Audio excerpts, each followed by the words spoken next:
বাড়িতে কেউ ইলেকট্রিকের স্মার্ট মিটার বসাবেন না। যদি ইলেকট্রিক অফিস থেকে জোরজবরদস্তি আপনার বাড়িতে ইলেকট্রিকের স্মার্ট মিটার বসাতে আসে তাহলে বাড়ি থেকে তাকে বের করে দেবেন, এমনটাই বললেন বর্তমানের মুখ্যমন্ত্রী শুভেন্দু অধিকারী। কিন্তু কেন এমনটা বললেন? ইলেকট্রিকের স্মার্ট মিটার তো সকলের বাড়িতে বসানো হচ্ছে, তাহলে মুখ্যমন্ত্রী এটা বলার পেছনে আসল কারণটা কি? আগে ওনার কথাগুলো শুনুন, তারপর আমি বাকিটা বলছি।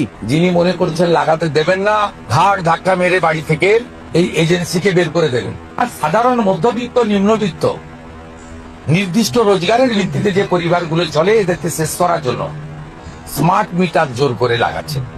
এই ইলেকট্রিসিটি অ্যাক্টে এটা অপশনাল, এটা ম্যান্ডেটরি নয়। স্মার্ট মিটার আপনারা যদি মনে করেন লাগাতে দেবেন, ইয়েস। যদি মনে করেন লাগাতে দেবেন না, সেটাও ইয়েস। একটা জিনিস আবার ক্লিয়ার করি, এটা বাধ্যতামূলক নয়।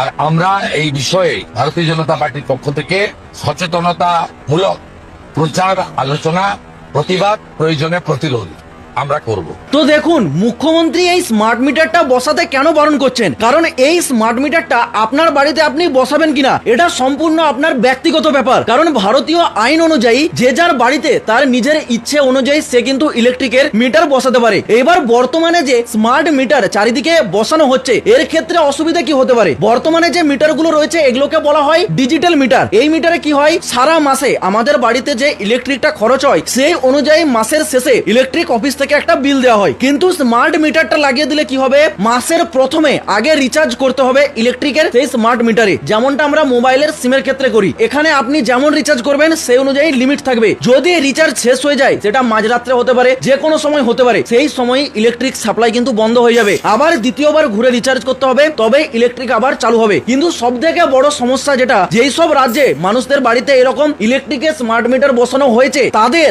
আগে যা বিল আসতো তার থেকে ডবল, 3 গুণ 4 গুণ এরকম বিল আসছে। এই কারণে সেই সব জায়গায় বিক্ষোভ দেখা গেছে। তো এই কারণেই আমাদের মুখ্যমন্ত্রী শুভেন্দু অধিকারী তিনি বলেছেন স্মার্ট মিটার বসাবেন কিনা এটা আপনাদের ব্যক্তিগত ব্যাপার। যদি এই নিয়ে কেউ জোরজবরদস্তি করে তাহলে সরাসরি প্রশাসনকে জানাবেন, কারণ এই নিয়ে কেউ জোর করতে পারবে না। আর এই ভিডিওটা সকলকে শেয়ার করে এটা জানার সুযোগ করে দিন। তো এটুকুই বলার ছিল। জয় শ্রীরাম।